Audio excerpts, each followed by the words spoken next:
Boa tarde, pessoal. Meu nome é Renato Assis, para quem não me conhece.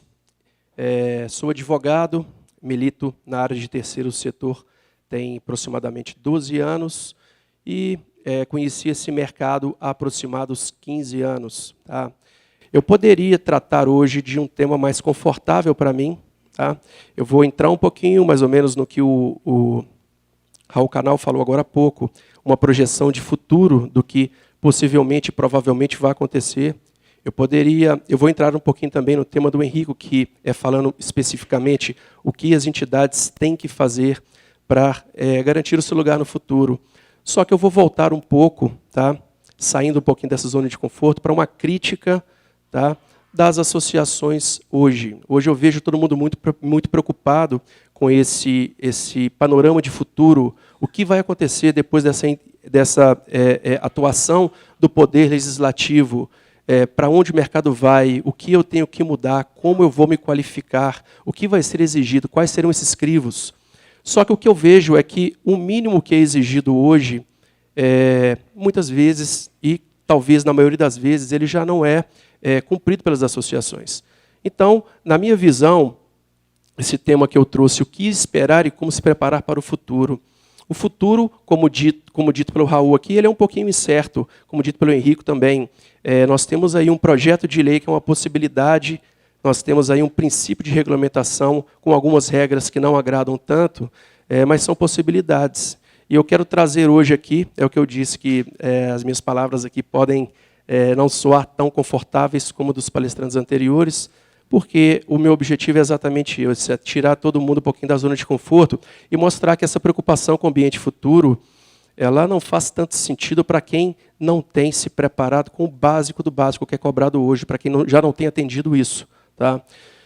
Então, tocarei na projeção de futuro, mas para isso necessariamente eu tenho que falar um pouquinho do presente e tenho que voltar lá no passado também, como eu iniciei falando de 15 anos atrás, com o mercado mais escasso de opções. Tá? A minha visão do mercado hoje é de uma grande preocupação, justamente por conta dessa minha visão de que o mínimo exigido ele já não é cumprido na maioria das vezes.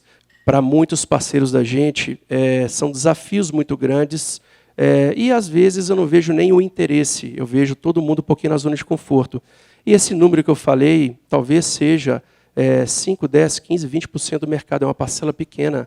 Então, será que todos esses outros a quem eu não tenho acesso, e hoje o que eu trarei de números de dados aqui, é um pouco em cima do mercado que eu conheço, que eu vejo mais próximo, não só por quem tem parceria direta com a gente, mas também quem a gente conhece no mercado, vários outros players do mercado, aí, como Adão, Ronaldo, aqui que estão comigo, e que necessariamente eu não presto serviço, mas eu conheço. Então, é uma crítica, um sacode no mercado, tá? Uma crítica para que todos possam refletir um pouquinho e, antes de pensar em toda essa preparação para o futuro, pensar um pouquinho no agora e no que tem e o que não tem sido feito. Tá? Nós tivemos até agora, senhores, um mercado livre de regulação e livre de uma legislação própria. Os princípios que todos têm que atender são os princípios básicos. Não existe um órgão regulador. Quem fiscaliza? Qual é a regra geral? O Ministério Público, ele fiscaliza as associações por isso, porque não existe um órgão específico. É uma realidade que vai mudar um pouco no futuro. E o ponto de preocupação é exatamente esse. Nós não temos uma Anatel, uma ANS, uma SUSEP, como é o caso das seguradoras, mas sem esse órgão, sem essa legislação específica, ainda que não seja uma legislação de cunho federal criado por um ente estatal, como o Raul falou, existe o caso da OAB, de tantos outros conselhos de classe, ainda que não seja tão formalizado, como que vai ser essa atuação, a tratativa nossa, quando isso existir? Tá? Se a gente sai desse panorama sem regulação nenhuma, e passa para um panorama com regras rígidas. Hoje, quando eu digo que eu me coloco numa posição de grande preocupação com o futuro do mercado, é por conta dessa visão de que o mínimo, os princípios básicos obrigatórios de terceiro setor, a maioria desconhece. Quais são as regras de terceiro setor? Eu vejo todo mundo falando em reuniões, em eventos como esse, em grupos de WhatsApp, todo mundo brada associativismo. Será que todo mundo sabe o que é? Será que quem sabe pratica? Será que as associações que vocês estão à frente são associações ou empresas? Será que vocês são diretores ou são donos de empresas? São perguntas que já estão sendo feitas, na verdade. Então, não é uma questão somente de futuro. Essas perguntas já estão sendo feitas. Até pouco tempo atrás, só se fiscalizava o objeto do negócio. O que vocês fazem, o que as associações oferecem, as associações cooperativas, é o quê? É produção veicular? É seguro? Tem características de seguro? Até pouco tempo atrás, e vejam que eu já coloco esse panorama que para muitos deve ser uma realidade atual, no passado, tá? Porque hoje já não se fiscaliza tão somente essa questão do objeto do negócio. Mas até pouco tempo analisava-se o quê? É seguro o que essa associação oferece? Acredito que muitos aqui já tiveram, pelo menos, um inquérito administrativo da SUSEP, ações judiciais do dia a dia, ajuizadas por associados, nos juizados especiais, e o que é discutido, além do objeto, no caso dessas ações, se deve, se não deve, se tem que pagar o associado, se tem que ressarcir ou não. O objeto do negócio. Tá? Porque o associado, quando ele entra na associação, em regra, ele sabe que é uma associação. Quando ele ajuiza uma ação na justiça, ele fala que caiu no golpe do seguro pirata. Não é isso que acontece?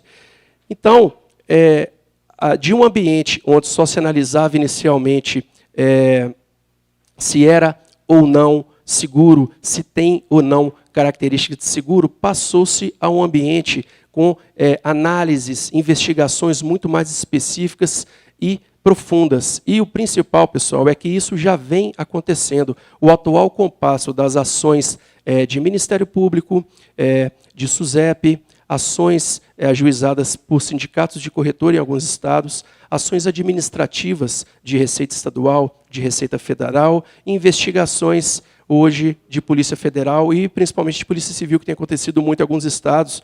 Aqui em Minas Gerais é um grande foco de problema, Minas Gerais e Rio de Janeiro. Então não se discute mais essa questão, tão somente essa questão de ou não seguro, de tem ou não características de seguros. O foco são vocês. Tá? Quem tem uma ação, quem já é foco de algum tipo de ação dessa, sabe exatamente o que eu estou falando. Quem não é, fique sabendo agora. Tá? Eu trato de centenas de ações desse tipo. Hoje, senhores, o foco são vocês. O foco são os diretores. Além, obviamente, do objeto do negócio, que é uma análise necessária. O que é perguntado, o que as autoridades querem saber, o que a Polícia Federal quer saber acerca de você, diretor de associação.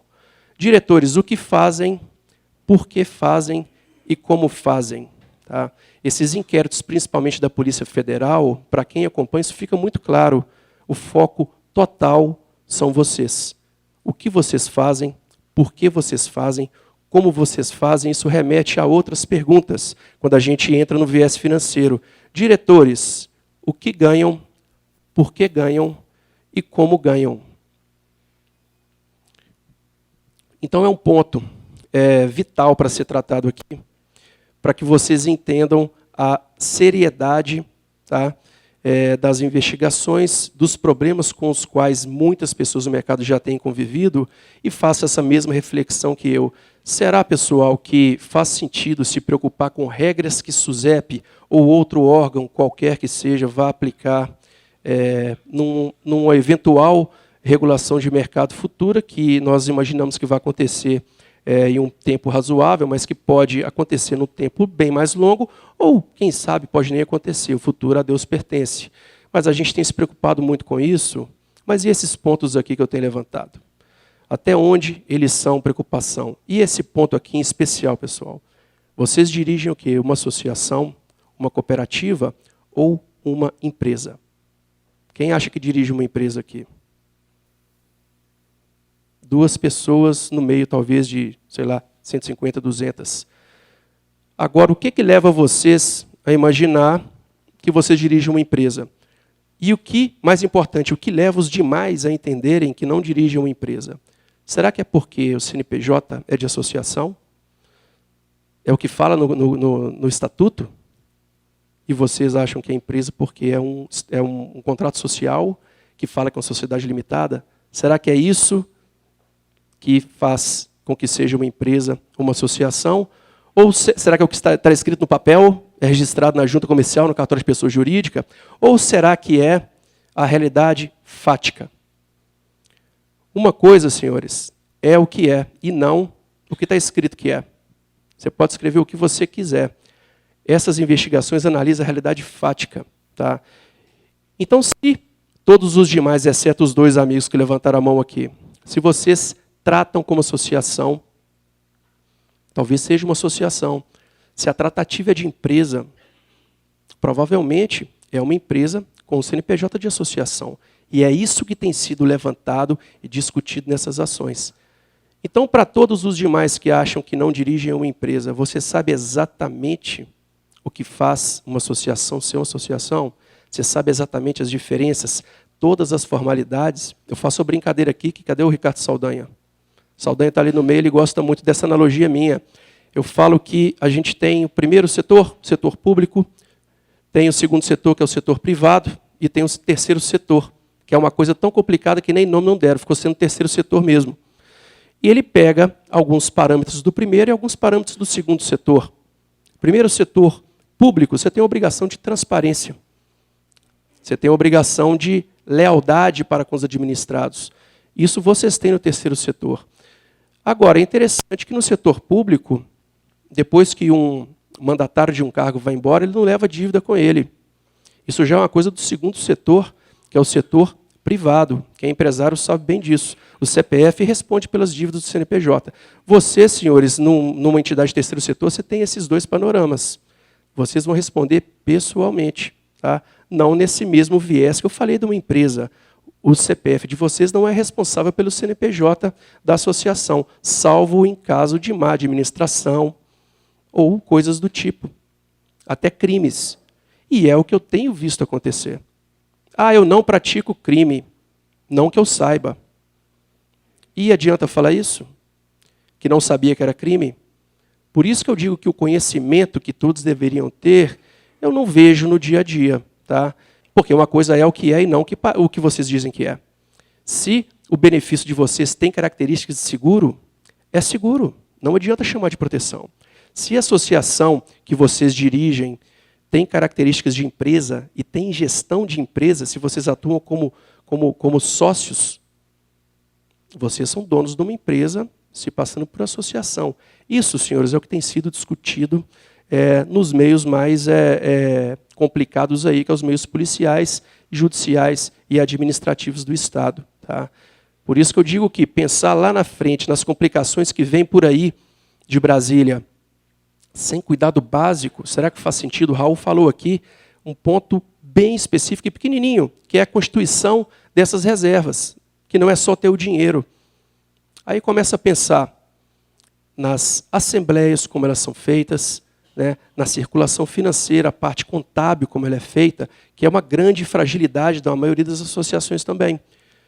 Então, a preocupação, além desse ambiente futuro, tem que estar nesse ambiente presente, partindo do básico que é necessário e obrigatório a cada pessoa jurídica, seja de primeiro, segundo, terceiro setor, e também as pessoas físicas, passando para um segundo ponto, que é esse de terceiro setor, de uma associação, e, por último, desse ambiente futuro. O que vem por aí através desse projeto de lei 3139 e PLP 519? O que tem vindo por aí?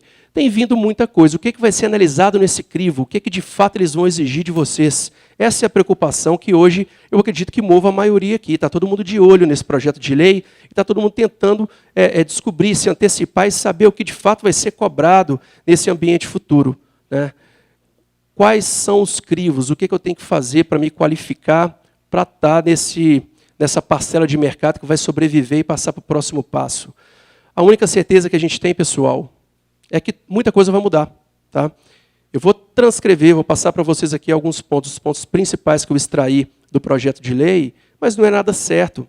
Podem ser normas mais brandas quando de fato tiver essa regulamentação, seja através do projeto de lei, seja através de um TAC que o Raul Canal falou aqui, mas com certeza haverão regras. Tá? E se a gente não começar a se preocupar com isso e jogar com as regras que já existem, se com o mínimo, o básico, nós não conseguimos atender ou não temos interesse em atender, como é que a gente vai encarar essa onça aí no futuro próximo, quando acontecer?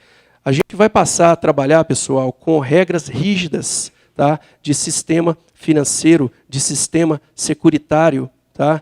E com um órgão regulador que, se tudo seguir da forma que está, pelo andar da carruagem, pode ser o órgão regulador uma autarquia nada amigável para com o nosso mercado, que é a SUSEP. SUSEP hoje, Raul, SUSEP cuida de quantas seguradoras hoje? 119 seguradoras. Patrimônio milionário, receita milionária.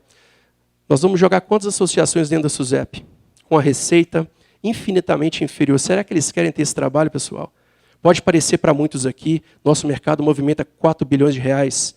Esse dado é do Henrico. Tá? O Henrico fez os cálculos, chegou mais ou menos a esse panorama. 4 bilhões de reais de movimento. Parece muito para vocês? Não é nada para eles. Não é nada. Será que a SUSEP quer ter esse trabalho? Cuidar de 2.000, 3.000, 5.000 associações para não ter o faturamento e o movimento financeiro de talvez uma seguradora? A SUSEP com 119 está ali cuidando de seguradora para ter menos trabalho, talvez, por política interna. Então, gente, são regras rígidas que nós teremos, mas eu volto no ponto que eu estou sustentando desde o início. Por que se preocupar com essas regras rígidas, como a regulação de mercado futura, se o básico do básico a gente não está tendo ou competência ou interesse de fazer? Quais serão as regras? Tá? Primeiro, fim do amadorismo. Tá? São minhas regras essas, não as regras do projeto de lei. A gente sai do amadorismo e passa para o profissionalismo. Não pode vender seguro pirata. Tem que ter características de associação. Por mais que isso dificulte a comercialização, a oferta para os associados. Né? Quando você embala o seu produto com as características que ele tem que ter, que é de proteção, vai dificultar a venda um pouquinho. Por quê? Porque você não vai mais vender. Você vai oferecer para o associado. Quando você coloca regras dentro da associação para ela funcionar como uma associação de fato, regras de terceiro setor, e para de funcionar como empresa, vocês vão ter toda a facilidade que tem para fazer essa gestão hoje. Até porque a primeira regra que eu falei, que nós herdamos lá do primeiro setor, que é o público, é de transparência, é de ética. Então, muita coisa vai mudar, só que muita coisa já mudou. Aliás, nem mudou, porque sempre foi assim. A mudança tem que ser interna. Porque sem fazer o para-caso básico que hoje o mercado já cobra da gente, a gente não chega nem na metade desse caminho. Primeiro ponto, fim do amadorismo e profissionalismo. Por isso que eu falei no início, né? Nos meus 15 anos lá atrás, não existia tanto acesso a profissionalismo. Mas eu vejo que eu, 15 anos atrás, 15 anos mais jovem, 15 anos mais bobo, eu estava muito melhor do que muita gente que eu vejo no mercado. Porque o interesse de fazer o correto eu sempre tive. O tempo disponível para fazer o correto eu sempre tive. Talvez é o que esteja faltando a algumas pessoas. Talvez seja simplesmente informação. A pessoa tem disponibilidade, tem vontade de fazer o certo e não sabe. Talvez esse seja o empurrãozinho que estava faltando para alguns aqui. Ambiente desconhecido. Tá? O ambiente hoje ele é parcialmente desconhecido para vocês. Eu estou entrando um pouquinho em regras aqui que talvez vocês não tenham refletido sobre elas. Mas são regras simples. Nós vamos entrar num ambiente desconhecido e regras bem complicadas. E o principal que eu falei, regras de mercado financeiro e securitário. Tá? Eu vou dividir aqui em 3 crivos as necessidades que eu entendo que cada um aqui tem. Primeiro crivo, legalidade, transparência, ética, organização jurídica, contábil, administrativa e financeira. Isso é obrigação de quem? De qualquer um. Pessoa física ou jurídica. Declaração de imposto de renda, emissão de nota fiscal. Todo mundo tem essas obrigações. Raul Canal falou que vai ser necessário, obrigatório, demonstrar 3 gerações do dinheiro para a constituição de reserva e registro na SUSEP. Não é só lá, não. Isso já é exigido e obrigatório de todo mundo. Não 3 gerações do dinheiro, mas todas as demais formalidades. O exemplo que ele deu aqui de uma pessoa que comercializa veículo, não emite nota, tem dinheiro sem lastro. Eu vejo muita gente nesse mercado com patrimônio e sem lastro nenhum. Patrimônio milionário, declarando imposto de renda isento. Talvez o patrimônio em nome de terceiros, talvez em nome de empresa, não sei. Mas são regras, senhores, que já são exigidas, tá, de todo mundo. E que nós temos uma grande massa, não vou dizer a maioria, que não cumpre. Segundo crivo é o do terceiro setor. O que eu chamo a atenção aqui? Entender de fato o que é terceiro setor, entender que obrigações vocês têm. Aí eu estou indo um pouquinho além do básico que eu tratei no primeiro crivo, porque vocês estão no terceiro setor. Tá? Adequar o modelo de negócio nas áreas jurídica, contábil, administrativa e financeira. E o terceiro crivo são as regras propostas no projeto de lei. Por que eu vou citar essas regras aqui já como um crivo? Porque é o que nós temos hoje. Tá? E muito do que eu vou passar aqui para vocês, que são essas regras hoje que constam nesse projeto de lei, como eu falei, nós não sabemos exatamente o que vai ser cobrado na frente, nós não sabemos exatamente o que de fato vai se tornar lei. Tá? Podem ser mais rígidas ainda do que essas que já nos desagradam, ou podem ser mais brandas. A gente pode conseguir costurar uma coisa muito melhor num TAC com o Ministério Público, né, Raul? Ou não. Esse projeto de lei, ele passa no Senado depois da Câmara. Ele pode piorar no Senado também, da mesma forma que pode melhorar. Nós não sabemos. Mas o que nós temos hoje para considerar uma eventual e possível regulação? Primeiro, mesmo regime tributário das seguradoras. Já complica, né, pessoal? Quem está com caixa folgadíssimo aqui, podendo rasgar dinheiro? Ninguém. Raul Canal, qual que vai ser a tributação básica para as associações e analogia das seguradoras? 17%, agravando em cima do bruto. Tá? Não é da sobra, não. 17% do bruto. Aperta qualquer um, né? Principalmente quem já está apertado. Esse é o primeiro gargalo do projeto de lei. Somente proteção de riscos patrimoniais. Acredito que isso aqui não vai fazer muita diferença para a maioria. Somente corretores podem oferecer. Olha que interessante. E sem conflito de interesse com diretores e funcionários. Isso é uma preocupação para não gerar conflito de interesse que está esculpido no projeto de lei. Ou seja, quem vai vender, quem vai ter essa remuneração através da comercialização não pode ser diretor e funcionário. Tá? E tem que ser corretor de seguro. Demonstração de viabilidade econômica financeira. Isso, pessoal, pouca gente tem olhado para isso. Na minha opinião, vai ser um grande gargalo. Porque, na minha opinião também, senhores, muitas das associações não têm essa viabilidade. Então, como que essas associações se sustentam? Elas não se sustentam. Então, demonstração de viabilidade econômico-financeira. Considerem um grande gargalo. Porque a gente tem uma grande maioria, que não tem feito conta. Constituição e manutenção de fundos especiais, reservas técnicas, provisões, garantidoras, operações. Isso o Raul já explicou aqui, o Henrico passou por esse ponto também. Tá? Constituir a reserva, Raul explicou muito bem durante uns 10 minutos, eu não vou me prender a isso, mas vai ser um grande gargalo também, até porque, como ele falou, não basta ter o dinheiro, tem que comprovar a origem desse dinheiro, a origem lícita. Sobre essa questão financeira, Raul, grande parte das associações, quando chegam na gente, a gente começa a fazer aquela revisão, toda aquela tratativa, quando chega no financeiro, é um Deus nos acuda. Porque a gente pega balanço financeiro aí que, né, a maioria que deve saber como é. Você não precisa, você não tem uma nota para juntar, fica um buraco na contabilidade. Agora, a pessoa quer uma contabilidade de R$300, você vai ter um serviço de R$300. Né? Aí você finge, Cassiano, eu precisei de você aqui, você não estava aqui, hein? Reclamei, viu? Você precisa tapar um buraco na contabilidade. Quando a gente pega, começa a dar uma consultoria, a gente analisa, é de assustar. Você contrata a contabilidade de R$300, você vai ter um serviço de R$300. Aí ele finge que trabalha e você finge que paga. E no final, vocês estão recebendo o balancete, está conferindo, está batendo, para no final fazer um balanço, aprovar no Conselho Fiscal e aprovar em Assembleia, que muitos nem fazem. Aí você comprova a transparência das contas, aprovando no Conselho Fiscal, aprovando em Assembleia. Aí tem gente que, às vezes, me procura e fala, Renato, quero fundar uma associação. Converso, explico. Ah, mas espera aí, você tem que ter Conselho Fiscal? Tem um advogado que eu conversei que ele faz 100. Então faz 100.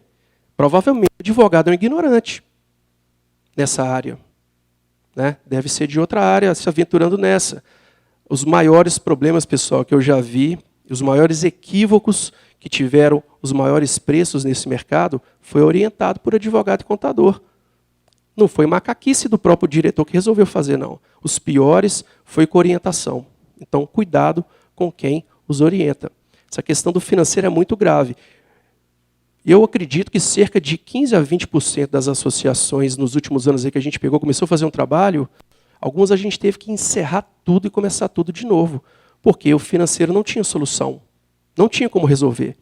Então a gente chega nesse ambiente que o Raul falou, de dentro de 180 dias ter que se adequar. Como que faz isso?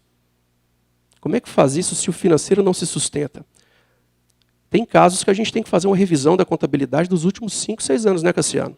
São inúmeros casos que nós já pegamos, nós olhamos, por quê? Existe um princípio na contabilidade, estou tomando seu assunto aqui, viu? Que é o da continuidade. Para você falar em fevereiro das contas, você tem que ter o fechamento de janeiro.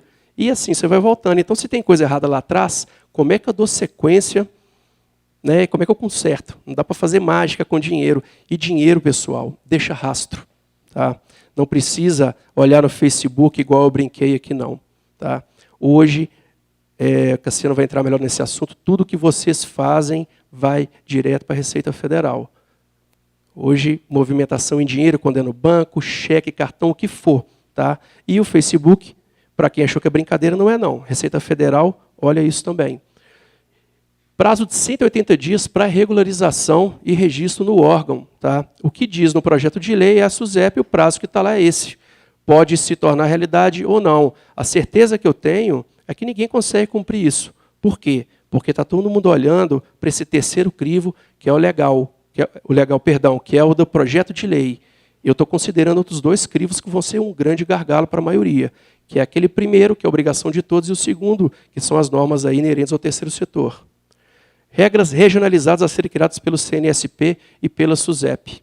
Fala no projeto de lei que podem existir regras subsidiárias aí, atendendo a algumas regionalidades. Tá? Concessão de sinal verde à SUSEP para adotar medidas sem necessidade de processo administrativo. Isso, para mim, é um dos pontos mais graves.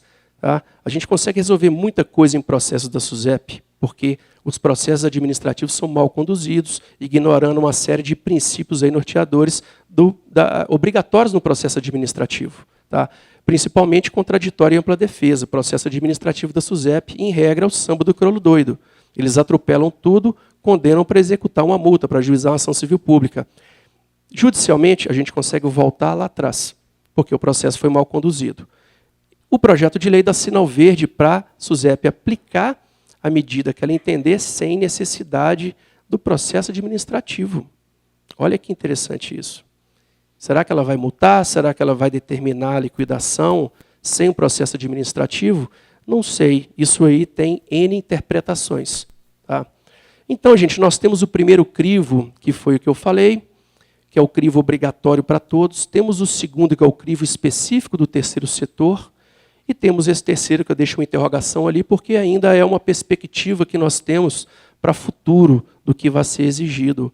Né? O que eu quero chamar a atenção de todos? O nosso caminho de futuro, gente, é organização, profissionalização, ajuste, tá? Dentro dessas regras já obrigatórias do primeiro e do segundo crivo que eu coloquei, e preparação e adequação para as regras de futuro. Só que isso necessariamente tem que ser feito nessa ordem. Não adianta preocupar com normas que a SUSEP ou outro órgão, qualquer um que seja, vão aplicar, vão cobrar de vocês no futuro, se não tiver alinhado nesses 2 primeiros crivos que eu falei. Ética, transparência. Né? Essa administração de vocês da associação tem que ser feita de forma transparente. A associação tem que, de fato, ser uma associação ou cooperativa, e não uma empresa. Lembrando que o que vai responder essas perguntas lá na frente é a realidade fática, não é o que está escrito no cartão de CNPJ. Ok?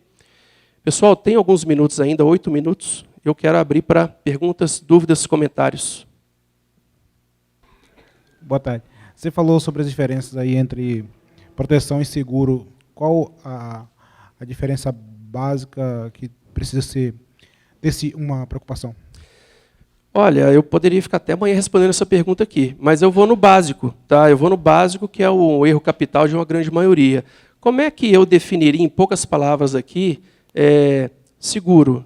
Seguro, basicamente, em poucas palavras, é quando o ente segurador assume um risco futuro incerto mediante pagamento de um prêmio. Tá legal essa definição, não tá? Bem simples e objetiva.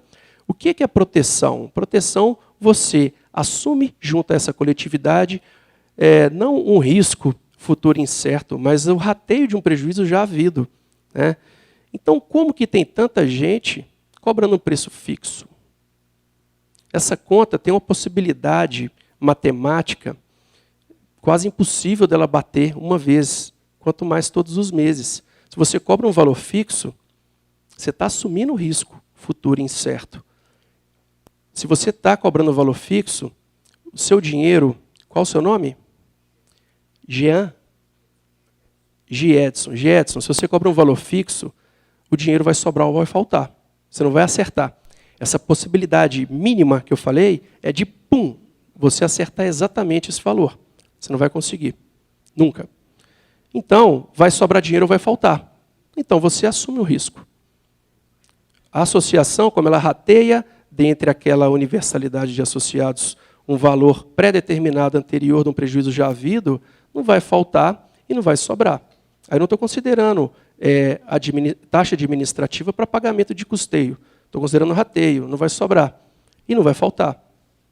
Isso eu estou desconsiderando inadimplência e outros problemas, né? Mas a diferença primordial é essa. E isso encerra qualquer discussão, a partir do momento que tem um valor fixo cobrado, sem um cálculo que justifique em cima de um rateio.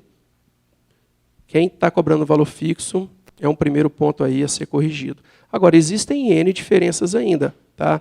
Mas aí é assunto para outro momento. Vamos ficar, a princípio, com esse básico. Mais alguém? Eu não entro aqui na especificidade da periodicidade do rateio. Eu acredito que não vejo problema nenhum dele ser trimestral. Como? Não. Na minha opinião, não. Se ele acontece, tá? O período ao qual ele vai ser rateado, para mim, não faz diferença. Mas ele tem que acontecer. Você acredita que com a fusão, com a determinação se for a SUSEP que vai tomar conta de tudo, você acredita que as associações vão ter que se fundir ou elas vão quebrar? Eu não tenho a menor ideia. Se eu considerar a vontade da SUSEP, e é um ponto que eu tenho que considerar, elas vão desaparecer. Tá?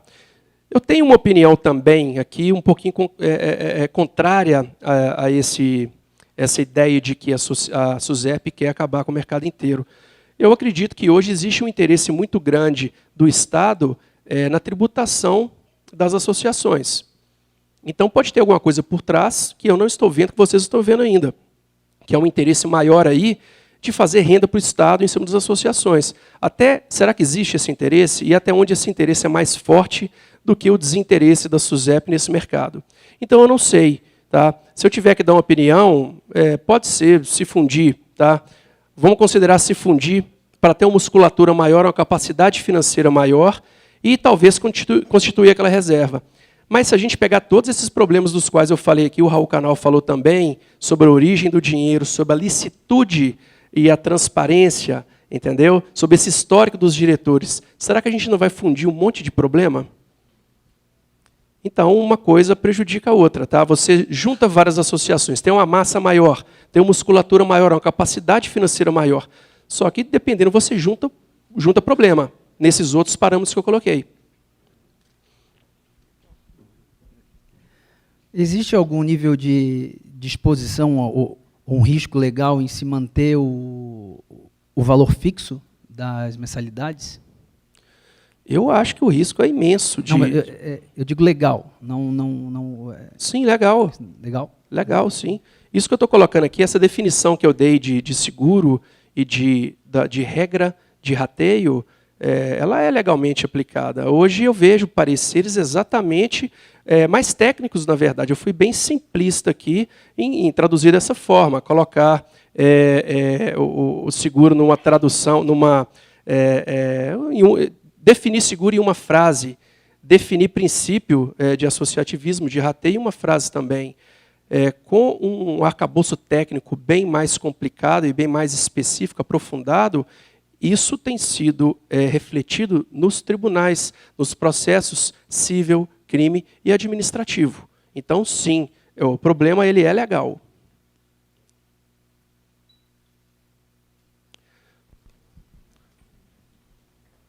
Pessoal, quem for fazer perguntas, só para a gente organizar, fala o nome de onde é, por favor. Meu nome é Aline, sou da Seve Alto, a minha associação é da Bahia.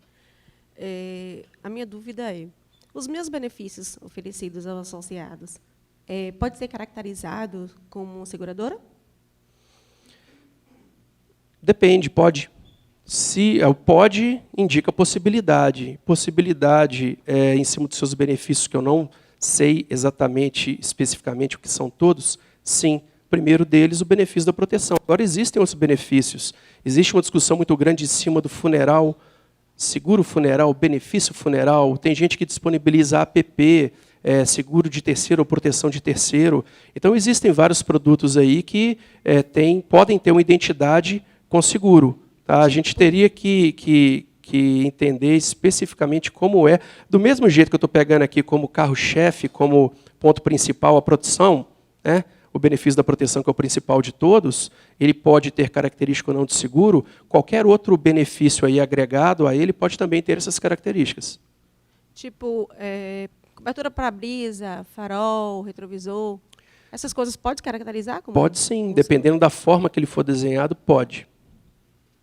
Tem que ter uma atenção muito grande, tem que ter conhecimento técnico para fazer isso. O que eu vejo muito é o que eu falei no início. Pessoas bradando associativismo, associativismo, mas de associativismo não tem nada. Né? Em muitos casos, obviamente, eu estou sendo bem generalista aqui. Né? Existem muitas pessoas com operação bem redondinha, com tudo certinho. Tem gente muito bem intencionada, então eu estou pegando, como eu falei no início, estou apertando um calo aqui que eu acho que vai doer na maioria, porque acho que dificilmente alguém pode falar assim, eu tenho tudo 100%. Né? Isso é bem difícil. Mas, respondendo a sua pergunta, sim, qualquer benefício aí pode ser entendido como seguro. Depende das regras, depende das características. Mais alguém, pessoal? Tempo esgotado, né? Eu falei mais alguém, mas não era você, não. Pessoal, então, já que não há mais perguntas, nós somos religiosamente aqui, britânicos no tempo, e eu agradeço, parabenizo a Inova pelo evento, agradeço o convite e agradeço a todos vocês aí pela disponibilidade e paciência. Muito obrigado.